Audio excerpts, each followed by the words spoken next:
Hello, and welcome to this new year, this first show with Oliver Strand. This is the first show of 2020.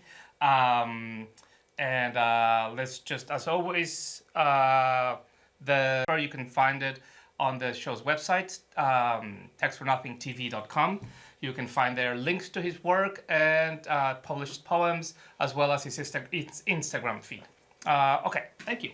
Thank you for coming, Oliver. How are you? Good, how are you? Good, good. Thanks for inviting me. Oh, you're welcome. I'm really looking forward to having a conversation with you. And to start, let's go for you also you're a poet and you're a woodworker, and you like to make spoons. So this goes off to my this is a little comment to my wife. We have this little banter ongoing at home, which utensil is more useful for eating, whether a spoon or fork. And I'm a spoon person. I'm always like the spoon is if you only have one, you go for a spoon. She's like, no, you go for the fork. So that's like, where would you land on that debate? Well, I love to make spoons out of wood, and they work really well because the surface is kind of like continuous, and if you break it up, it's a lot weaker. So you can make a fork out of wood as strong. Oh, and as really? long-lasting. Huh. You can do it, but it's just a little bit weaker. Right. So I would probably want to be on the spoon side, just for me. I guess the only thing is it's hard to eat salad with a spoon. Right. Yeah. Yeah, that's the only thing. You have to chop it really finely so you can. Yeah, So yeah. Yeah, it's a inane conversation. No, it's great. I love it. So is there a particular wood that you like to use when you're working with, because you also do furniture, so that's like, what is your With spoons, I like pretty much anything, but it's really helpful to have the wood be really freshly cut. So really green, wet wood is really easy to carve. Oh, really? It's like butter, and if you're carving a wood like apple or something that, like the fruit woods often have a really intense smell and taste. Oh, cool. So if you're carving apple, it's like you can smell the scent of almost like you're surrounded by applesauce or apples. Oh, really? It's really I had beautiful. no idea. Yeah. This one is birch. Birch is really good. It has kind of long fibers. It's light and strong. That one is maple. Oh, cool. Basically any hardwood Yeah. works Yeah. really well. Nice. And how did you start with wood? Like, what is your trajectory that led to this particular craft? Well, let's see. So when I was in college, I wanted to be a musician, writing music. Mm-hmm. And my teacher said, don't study music, like study all different art forms. So I tried to learn about sculpture and poetry especially. Right. And my sculpture teacher is a person who's been a really important mentor and teacher for me for a long time. There was this moment in the class when I was kind of hammering on a big slab of clay, and she looked at me and she said, you need a different tool for that. And she ran into the wood shop and she made a specific clay slab whacking tool that was a one-off original thing. Yeah. And gave it to me, and I still have it. Oh, that's awesome. It's basically totally fallen apart because I've been whacking things with it for like 10 years. But that moment of just feeling like you could make something really good for someone else as Yeah. like a gift felt so positive and kind that it made me want to study woodworking and learning about making functional objects. Oh, wow. So the spoons work really well for that because they're small and kind of simple everyday objects. Yeah. You can't obsess about them too much or they disappear. Like you can only carve away so much before Yeah. it breaks. So there's like a limit to how nervous you can get about it. Right. And it works really well as like a gift or just a friendly exchange. Yeah, of course. So you started with the idea of music composition. Yeah. And then this teacher had this amazing insight going, like, try different things. Yeah. Have a different experience. Yeah. Not so much as an academic sort of pursuit of the work of a composer. Yeah. That is amazing.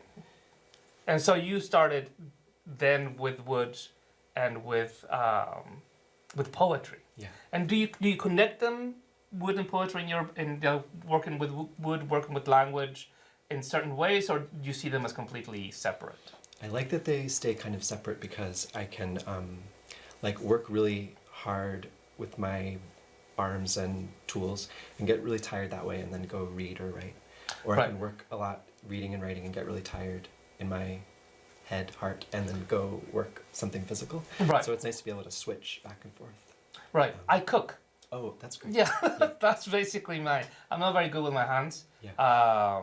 But what I do is that sort of physical part is the cooking. Yeah. That is one of the best things for me to a completely different intellectual or emotional. Or still emotional, but it's not the same way. Yes. And do you still compose, or you left that behind? I kind of left that behind. I love music, Yeah. but I felt like I was there was a certain point where I felt like I wanted to learn more about poetry, Right. and focus on that with all my time. So Right. And so what in terms of poetry, what is where are your influences? Was there a moment when you read something and were like, wow, I really want to do this the way it happened with that walking tool, or you wrote something and was like, oh, this actually felt great, or how did you decide that that was an avenue that you wanted to dedicate most of your time or a lot of your creative energy? I think there are a bunch. Well, yeah, I feel like I'll probably get too emotional about it or something. But there was like, okay, so there was this. There was this. There was this moment of this line of poetry that was really simple. It just goes. I think it's by a poet, Katie Peterson. It just goes, "Plum, scent of it like a whistle." And when I read that, I just like burst into tears, and I felt like you can have something really clear. Sensation can actually physically occur and be it felt like also that gesture of giving someone something, Right. like a really clear moment. Right. So I think that I was like, I would like to learn how to do that, something like that. Right. And when I also remember reading that poem by William Blake, the tiger, and he has that moment where he's like, "What the hammer? What the chain?" And when I was reading it, I thought he was saying that like, "What the heck?" Yeah. And I loved that that sound, and I tried to write a poem that did an imitation of that, where you were like, "What the?" and then another word would come after, and anything could come after. Right. Like it was like this little space or compartment that you could put anything inside of, and it would be like this, like a platform or a hallway or something. Right. Oh, that's interesting. Like a hallway is goes into the idea of structuring visually the poems in stanzas, and how do you structure your poems? How do they come out? Are you writing them, and there's a lot of material that you take out, or do they come out? So sometimes it could be not necessarily fragmentary, but you end things abruptly. You kind of almost fold the verses, or it seems to like not end. And so I was wondering if you write directly like that, or there's a piece of wood that would be a whole sort of text, and then you start carving out from there. That's such a great question. That's like a really kind question to ask. Thank you. I'm definitely still learning how to structure things, Right. and trying out different things. But what I like to do, well, I actually have my notebook here, but so I sort of like, I'm writing in my notebook, and everything goes into my notebook, like just everyday groceries and just any notes for my job and whatever I'm thinking about or doing. And it's really mixed up and all totally disorganized and crazy. And then when I'm writing, I'm sitting at my laptop, because I notice that when I try to write by hand, it's like really, it slows me down a lot, which is, I guess some people really like that, and it works really well for some people. But for me, I want to speak out loud while I'm writing. Right. And I can type as fast as I can speak, so I'll sort of speak out loud, and it's like I'm writing down what I'm saying. Right. So it doesn't feel as much like taking something away as just paging through the notebook and taking little pieces of things and attaching them together. Oh, right. Yeah. Oh, like a collage. Like a collage, yeah. Oh, that's awesome. Yeah, Okay. that's how it feels for me. Right. And what is do you have a particular um, uh, schedule in your day? Do you start and say, okay, in the morning I work in my workshop, and then I have lunch or go for a walk, and then I write in the afternoons? Like, do you have anything like that, or it changes? Well, I get up early in the morning and I have a little pug mix. His name is Brady, and so I take him for a walk. And usually I recently I've been listening to like a lot of 19th century fiction audiobooks while I'm walking him. Right. So I'll have like Charles Dickens' Mind, walking my dog, and then come home and reading and writing for a couple hours until I have to go to work. Right. And then on the train coming into Boston, I can write and read on the train. So it's kind of like there are all these little pieces of time through the day, or coming home at night. Right. I'm usually too tired, so just reading or a Yeah. little bit of like note taking or something. Right. Most Like your notebook, like little bits and pieces that you're like collecting into. Yeah. That's kind of awesome. And do you write? Do you read mostly poetry, or what is the philosophy or fiction, or what is your reading world like? I like to read a lot of different kinds of, or I hope I like to read a lot of different kinds of books, but I do love to read poetry. The last book I read was a book called Canley Stubrick by Mike Klein. It's a short novel about someone looking for someone all over the world in different places. It's full of these weird magical images and events. There are these Godzilla is happening in the world, and people are always being hidden from each other, either by the way that they communicate or by physically being imprisoned in a space or kidnapped. And they're superheroes who kind of move in and out of social space without having any apparent effect. That was wonderful.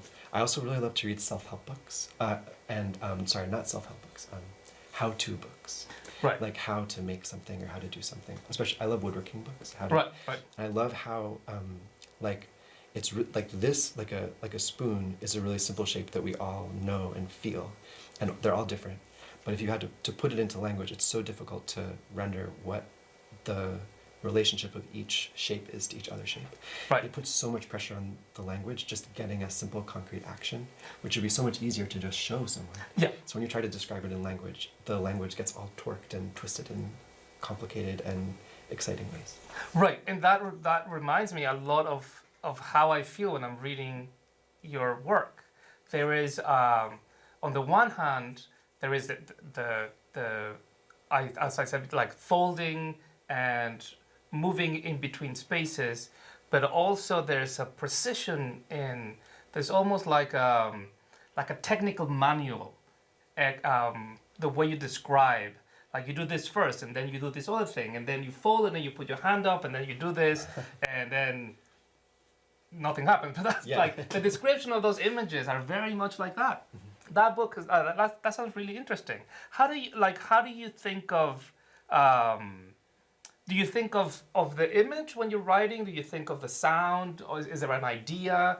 How does it begin, or what are you thinking about? What's in your imagination when you're writing? Well, it definitely depends, but I think I usually start with. I feel like most of the ideas that I can think of are not very interesting, so I try to write a new idea that I don't know how to have on my own.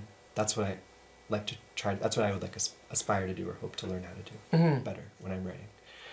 And I guess sort of right now when I'm writing, I've been thinking about, so there's this, there's a William James quote where he's talking about how people experience time. And he's like, people say time is just a single point, but that's not true. It's a physical space and you can move around in it. And he says it's like a saddle or a canoe which is a really strange image. And you can and the present moment, it's not like a geometric point that has no surface area. It's a physical space. Right.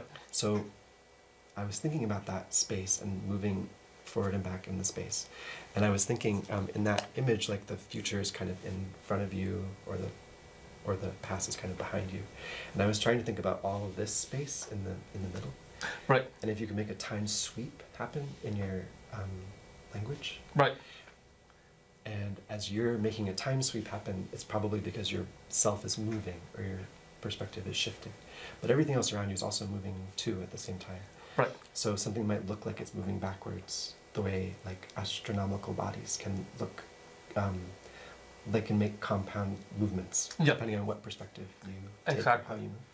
So, so trying to kind of get that time shift movement to happen would be what I'm trying to work on right now. That's awesome. I mean, I can. That's an amazing description. Because there is in what I've read, there is that sense of moving closer and moving away, and even sometimes when you move closer, there is you seem to be moving towards something or someone, and that's another thing that I want to come back to is your use of prepositions and general pronouns that are not specified or specific. You're moving towards someone, and then that someone is no longer there. So there is a movement to those spaces and moving back and forth that also creates this really wonderful sense of a dance. You're moving in space. You're moving with different things, and things shift and morph in different ways, and it becomes a very sort of like dynamic thinking of like that the ballet mécanique, that sort of Dada film that is so beautiful, and that's one of the things that sort of I was feeling when I was reading your work. So, but going back to the pronouns, and you use a lot of pronouns that are general. Everyone or someone that are not specific. Then you do have certain names, like your name appears once in what I've read, and then there's another person named Danny, but mostly it's just bodies and there's just presence. How do you can you like elaborate a little bit on that use of general words? One of the things I love about the how-to books is the language has to be specific enough to communicate what the gesture should be, but it has to be open enough to give the recipient of the language room to interpret it and put it in their own body. Right. So I'm interested in the feeling that when somebody reads a poem, like stands upon the furthest hill you know, it almost speaks to you. Like you have to be there with the tree and have it speak to you. Like you have to put yourself there. Right. And everybody has to put themselves there. And that's not about being universal or like totalizing or singular. I hope it's about making something that could be picked up by many different subjectivities and experiences. Right. So in those times when like anyone stands in for like a shifting or moving subjectivity that can be receiving information and transmitting information, I hope that feels to people like one of the phrases that I try to think about sometimes is like generic concrete, like so anybody can inhabit that space and bring with it their own history and body and experiences, which are varied and not related to my own ones. Right. Like a jungle gym. So what do you mean? Like that it's sort of like getting to know how to move your own self and imagination through the space, and there are objects you could pick up and move around, and so the best kind of jungle gym would be like a non-ableist, not anti-racist, feminist jungle gym where every kind of person could participate and be fully engaged equally together with everyone. Right. So that would be like the hope that it can be like that tool that my teacher gave me, like that it's like something that everyone can use in their own way. Right, right. So I think that's where those Those, blank pronouns come from. yeah, and that they because they do, like, those pronouns create connections and create differences and spaces that are, as you mentioned, that is leaves it. It's not necessarily open, and it's not necessarily, well, not open in a generic sort of generalizing way, but it functions in a, it's almost like a paradox, because it is personal, rather than just making it more anonymous, or not necessarily speaking to myself as a reader. It becomes the opposite, even though there's no one in particular that you're talking about. I feel like there are so many pitfalls, because so many times someone, especially white men, like want to make something for everybody, and they end up making it really violent and destructive. So I'm afraid of that about my own self, my subject position, or what I might be doing. But I think the hope is, if you say something, if you say a phrase like something's on the table, that anyone who's reading the text is probably close to a table or can think of a table. Right. And if you put a table in your mind, and you put something in it on your mind, like if we're in the room together, the something on the table is these forms, and someone else who's down the street at a cafe, something on the table is like a coaster or a Right. cup. So that something is like shifting and shimmering. Yeah. The something itself, the unknown, it's not, the goal is not to be a kind of absolute signifier. It's to be something that dissolves and rolls around on the ground, and it's that feeling of something that can shimmer or be radiant, like it can always be changing or always shifting. Right. That's my goal. And it feels like that, and particularly when you there's, because there's not just descriptions of things on tables, but there's dynamics between different things that are still open and that are still someone is approaching somewhere. Yeah. And so that is within the poems, and the way you use it, I think, is very effective. And I think that it is not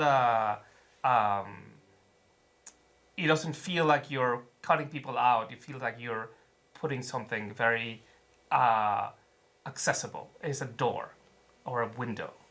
That's very kind. Thank you. And and you also translate from the French into English. I was going to say Spanish for some reason. I wish. Because I'm reading in Spanish. You also translate. So how does that affect or relate to your creative process? The text that I translated is by a really interesting young French poet named Bruno Pellier. And his work, he's interested in constructions of landscape, and especially this kind of like whatever there is at like the edge of a city, like where the railroad tracks exit the city, the things where people leave things that they might have been using to build something with, and then they forgot about it or stopped. Right. And in his the thing that I'm most excited about in his book is it's called Experiments at the Pond, is the name of the book, or the name of the translation.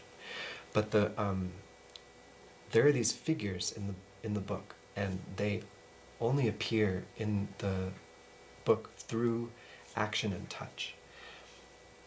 There's not a description of who the figure is or why they're there or what they're doing. Just their action. Right. And I had the feeling when I was reading his work that it was like there was a horizon, like a place where you can't see any further, but that the horizon was physically the sense of touch. Right. And it was occurring everywhere throughout the landscape. So it was as though you could take the idea of a horizon or loss of signal and put it all throughout and totally distribute it everywhere at the same time. Right. But it would get activated when an action occurs or when some interaction appears. So that sense of a distributed horizon or an everywhere horizon, I'm really curious about. That is very interesting. Yeah. There's there's this new sort of current of philosophy called the object-oriented ontology, Oh wow. which the idea is that rather than being a subjective ontology where it is the perceptions of the individual that define reality, or that philosophically you can only talk about that, is that every object has interactions on their own. Wow. And you're another object. You're not necessarily a subject that is Yeah. like organizing the world. Yeah. Things are just reacting and acting by themselves, I think you'll be really, that's pretty cool. I would love to know more about that. Oh my gosh. And because there's another thing that this horizon just brought me that idea, but there's a thing that is within these folds and this torques that you called. There's also divisions and there's accumulations. You like to accumulate things, and you even talk about piles of things. And that's a wonderful. I love that image of different piles. And so, what is that idea? What is that idea to you? That accumulation of things. I think there's a line in one of the poems that's like box, brick, outline, manhole, wheel bacteria is one of the sentences that starts out one of the poems. Yeah. I like the sense of the generic concrete gets activated by an uncountable group. Yeah. I think. So that's where I'm interested in a pile. It has a definite size and shape, but it can change. Right. And I think the feeling I have around that is like, it's like everything. It's that feeling of everything changing into something else. Right. And like everything is about to change into something else. Unfortunately, we are running out of time. Thank you